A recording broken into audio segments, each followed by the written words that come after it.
Hey guys, welcome to our channel What How and Why Telugu. Indian banks issue చేసిన ఒక 4 lakh credit cards and debit cards యొక్క details అన్ని dark వెబ్లో ఒక సైట్లో అమ్మకానికి పెట్టారు. ఇది సింగపూర్ సైబర్ సెక్యూరిటీ కంపెనీ రీసెంట్గా డిటెక్ట్ చేసింది. కొచ్చిలో సైబర్ సెక్యూరిటీ కంపెనీ కనిపెట్టింది ఏంటంటే ఇండియాలో D&D రిజిస్ట్రీలో రిజిస్టర్ అయిన 93 మిలియన్ ఫోన్ నెంబర్స్ డార్క్ వెబ్లో ఉన్నాయని. ఢిల్లీ సైబర్ సెక్యూరిటీ ఆఫీసర్స్ ఒక 21 years స్టూడెంట్ దగ్గర కొన్ని క్రోర్స్ విలువ చేసే డ్రగ్స్ని డార్క్ వెబ్లో అమ్మకానికి పెడుతుంటే పట్టుకున్నారు. ఇలా ఎన్నో ఇల్లీగల్ యాక్టివిటీస్కి కేర్ ఆఫ్ అడ్రస్గా మారుతున్న ఈ డార్క్ వెబ్ అంటే ఏంటి? డార్క్ వెబ్ని ఎవరు యూజ్ చేస్తారు? అసలు ఎందుకు యూజ్ చేస్తారు? డార్క్ వెబ్ వల్ల జరిగిన మేజర్ క్రైమ్స్ ఏంటి? వాటి యొక్క కేస్ స్టడీస్ ఏంటి? డార్క్ వెబ్ యూజ్ చేయడం వల్ల మనకి వచ్చే ప్రాబ్లమ్స్ ఏంటి? ఇలాంటి మరెన్నో ప్రశ్నలకి సమాధానం కావాలంటే ఈ వీడియో పూర్తిగా లాస్ట్ వరకు చూడండి. ఇది ఈరోజు మన what how and why. Let's get started. Dark web అనేది సింపుల్గా అర్థం అవ్వాలంటే మనం ఒక ఎగ్జాంపుల్ తీసుకుందాం. ఫర్ సపోజ్ ఇంటర్నెట్ అనేది మన ఎర్త్ లాంటిది అనుకుంటే మనం ప్రతిరోజు తిరిగే భూమిని సర్ఫేస్ వెబ్ అంటాం. అదే కొద్దిగా కిందకి తవ్వితే వచ్చే మ్యాంటలే ఈ డీప్ వెబ్. అదే ఇంకా లోపలికి వెళ్తే వచ్చే కోర్ని డార్క్ వెబ్తో కంపేర్ చేయొచ్చు. ఎలా అయితే మన ఎర్త్కి క్రస్ట్, మ్యాంటల్, కోర్ అని 3 layers ఉంటాయో అలాగే ఇంటర్నెట్ని కూడా 3 layers డివైడ్ చేయొచ్చు. Surface web, deep web, dark web. ఇంటర్నెట్లో సెర్చ్ చేస్తే తెలుసుకోగలిగేది ఒక 4 to 10% మాత్రమే. దీన్ని సర్ఫేస్ వెబ్ అంటారు.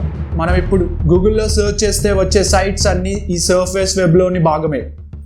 మిగతాది అంతా డీప్ వెబ్ అంటారు. ఫర్ ఎగ్జాంపుల్ ఇప్పుడు మనం పర్సనల్గా చేసే చాట్స్ అన్నీ ఎవరికి నెట్లో సెర్చ్ చేస్తే కనపడవు.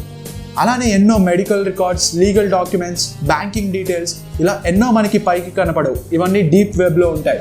ఈ డీప్ వెబ్లోనే ఇంకా లోతుకి వెళ్తే డార్క్ వెబ్ ఉంటుంది. టెక్నికల్గా డార్క్ వెబ్ అనేది డీప్ వెబ్లోని ఒక లేయర్. ఈ డార్క్ వెబ్లో ఏమేమి ఉంటాయనేది ఈ వీడియోలో చూద్దాం. ఈ డార్క్ వెబ్ని మనం రెగ్యులర్ బ్రౌజర్స్తో యాక్సెస్ చేయలేము.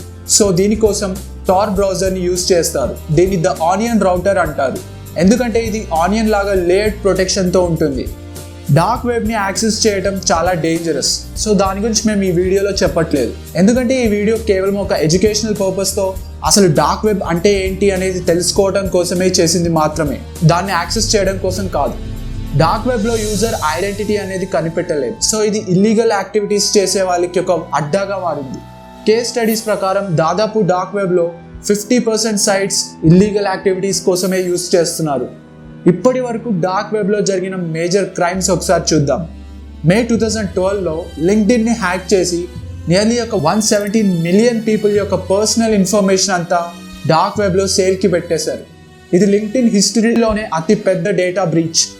2013లో 3 బిలియన్ యాహూ అకౌంట్స్ హ్యాక్ చేశారు. హ్యాక్ చేసి యూజర్స్ యొక్క ఫోన్ నెంబర్స్, బర్త్ డేట్స్ ఇంకా వాళ్ళ పర్సనల్ ఇన్ఫర్మేషన్ అంతా డార్క్ వెబ్లో సేల్కి పెట్టారు. ఇవే కాకుండా యూజర్స్ యొక్క బ్యాకప్ ఈమెయిల్ ఐడీస్ని కూడా వదలలేదు. ఈ డేటా బ్రీచ్ తర్వాత యాహూ వెర్జాన్ అనే కంపెనీకి $4.48 బిలియన్ కొనుక్కుంది. ఈ డేటా బ్రీచ్ కారణంగా ఒరిజినల్ డీల్ కన్నా ఒక $350 మిలియన్ తక్కువ అమౌంట్కే యాహూ కంపెనీని అమ్మేయాల్సి వచ్చింది. ఇవి చూస్తుంటే మీకు ఒక డౌట్ రావచ్చు, హ్యాకర్స్ ఎందుకు పర్సనల్ డేటా హ్యాక్ చేసి డార్క్ వెబ్లో అమ్మేస్తున్నారు? అసలు మన డేటాతో వాళ్ళేమి చేసుకుంటారు అని. సిటిజన్స్ యొక్క పర్సనల్ ఇన్ఫర్మేషన్ అనేది గవర్నమెంట్ సైట్స్లోకి హ్యాక్ చేయాలి అనుకునే హ్యాకర్స్కి చాలా అవసరం. అండ్ ఈ డార్క్ వెబ్ ట్రాన్సాక్షన్స్కి మెయిన్గా బిట్ కాయిన్ని వాడతారు. ఎందుకంటే బిట్ కాయిన్ కూడా ట్రాక్ చేయడం చాలా కష్టం. 2017లో FBI ఆల్ఫా బే అనే డార్క్ వెబ్లో ట్రేడింగ్ సైట్ని పట్టుకుంది. ఇది డార్క్ వెబ్లో అతి పెద్ద మార్కెట్ ప్లేస్. ఇక్కడ కొన్ని వేల మంది criminals, drug dealers, illegal weapon smuggling, citizens యొక్క ఐడెంటిటీస్ అమ్మడం, హ్యాకింగ్ టూల్స్ ఇలా ఎన్నో ఇల్లీగల్ యాక్టివిటీస్ అక్కడ జరిగేవి. అలా ఆల్ఫా బేకి సంబంధించిన సర్వర్స్ అన్నీ సీజ్ చేసి ఆ సైట్ యొక్క క్రియేటర్ అయిన ఒక 25 years అబ్బాయిని అరెస్ట్ చేసింది FBI. FBI రిపోర్ట్స్ ప్రకారం ఆల్ఫా బే 2 years ఆపరేట్ చేశారు. ఈ 2 yearsలోనే అక్కడ $1 బిలియన్ వాల్యూ అయిన క్రిప్టో కరెన్సీ ట్రాన్సాక్షన్స్ జరిగాయి. అండ్ ఆ రీసెంట్ ఇయర్స్లో యుఎస్లో జరిగిన ఎన్నో ఇల్లీగల్ యాక్టివిటీస్, ఓవర్డోస్ డెత్స్ వెనకాల ఈ ఆల్ఫా బే యొక్క హ్యాండ్ ఉందని ఇన్వెస్టిగేషన్లో తెలుసుకుంది FBI. ఇది ఇలా ఉండగా ఈ సైబర్ క్రిమినల్స్ అందరూ డార్క్ వెబ్ నుంచి వాళ్ళ ఇల్లీగల్ యాక్టివిటీస్ ఆపరేట్ చేయడానికి ఎన్క్రిప్టెడ్ మెసేజింగ్ యాప్స్ వైపు కూడా వెళ్తున్నారు. For example Telegram. టెలిగ్రామ్ లో ఉండే చాట్ గ్రూప్స్ తో వీళ్ళు చాలా ఎక్కువ మంది సబ్స్క్రైబర్స్ తో డీల్స్ జరుపుతున్నారు. టెలిగ్రామ్ లో వాళ్ళ ఐడెంటిటీస్ అన్ని ప్రైవేట్ గా ఉంటాయి అండ్ వాళ్ళ డీలింగ్స్ అన్ని జరిగిపోతూ ఉంటాయి. చాలా దేశాల గవర్నమెంట్స్ అన్ని కూడా వీటిని ఆపడానికి ట్రై చేస్తూనే ఉన్నాయి.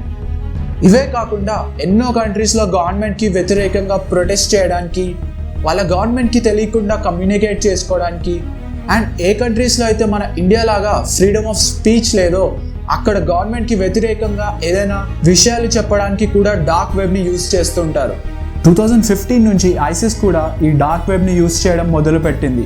వాళ్ళ కమ్యూనికేషన్స్కి డార్క్ వెబ్ని యూజ్ చేయడంతో వాళ్ళ ఐడెంటిటీస్, లొకేషన్స్ ఇవన్నీ కనిపెట్టడం చాలా కష్టం అవుతుంది.